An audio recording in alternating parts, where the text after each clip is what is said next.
Quando a gente pensa no legado de um líder mundial como o Papa Francisco, a cabeça costuma ir para a política, para os livros de história, né?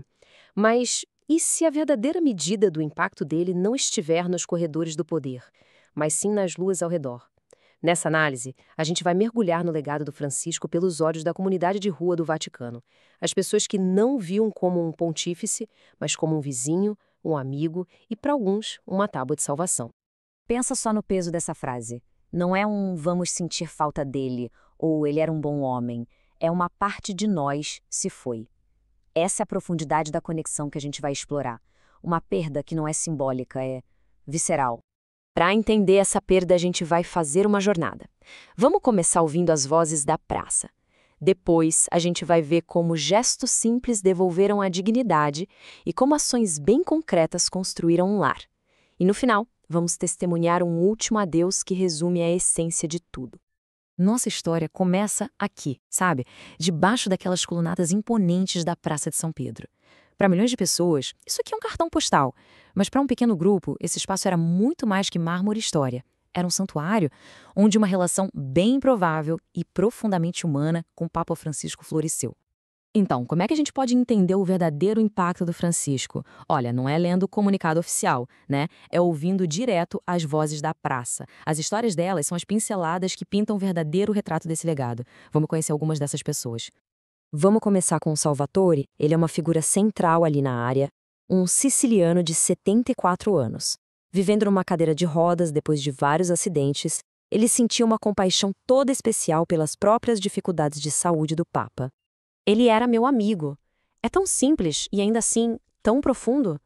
Num mundo cheio de títulos e hierarquias, para Salvatore a relação era a mais fundamental de todas: amizade.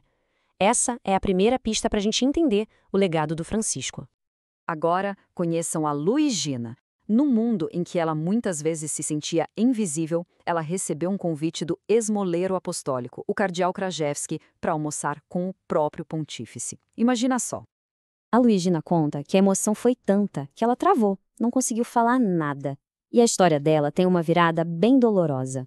Pouco tempo depois, roubaram o celular dela. E junto foram as únicas fotos que ela tinha daquele dia inesquecível. A história da Luigina revela uma verdade brutal da vida nas ruas. Algo que o Papa parecia entender num nível fundamental: a precariedade. Não é só sobre não ter, mas sobre o medo constante de perder o pouquinho que se tem. Um convite, uma foto, uma lembrança. E essa compreensão da precariedade nos leva bem para o coração do legado do Francisco. Não se tratava só de dar comida ou abrigo. Era sobre devolver algo que é roubado, junto com os meios materiais, a dignidade.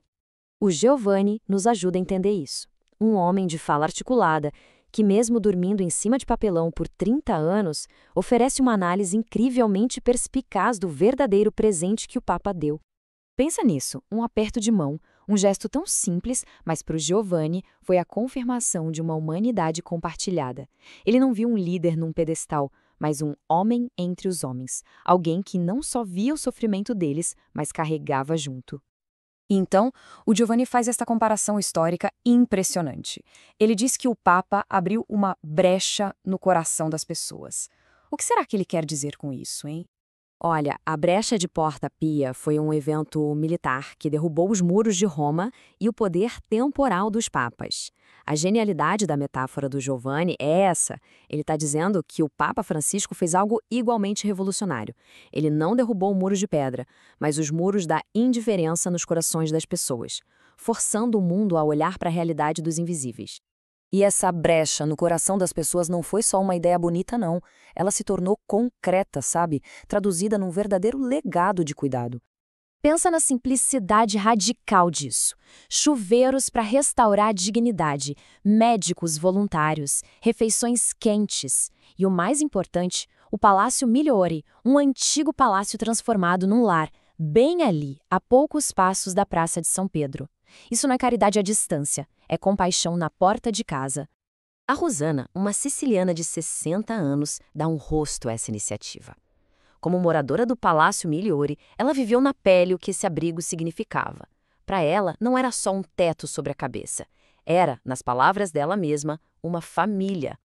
A Rosana relembra com muito carinho a última vez que os moradores viram o Papa, quando ele passou de carro na Páscoa. O grito deles e as orações noturnas, isso mostra que a conexão era contínua, uma verdadeira relação de afeto e gratidão.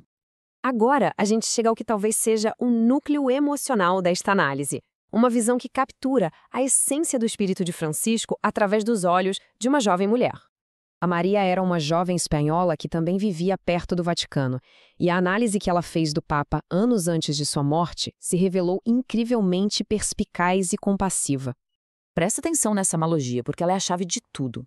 A Maria não via um líder perfeito ou um teólogo, ela via um avô que sabe que seu tempo é curto e age com uma urgência, às vezes até desajeitada, para proteger sua família. Tudo que ele faz, ela disse, é por amor. Que visão incrivelmente empática e humana.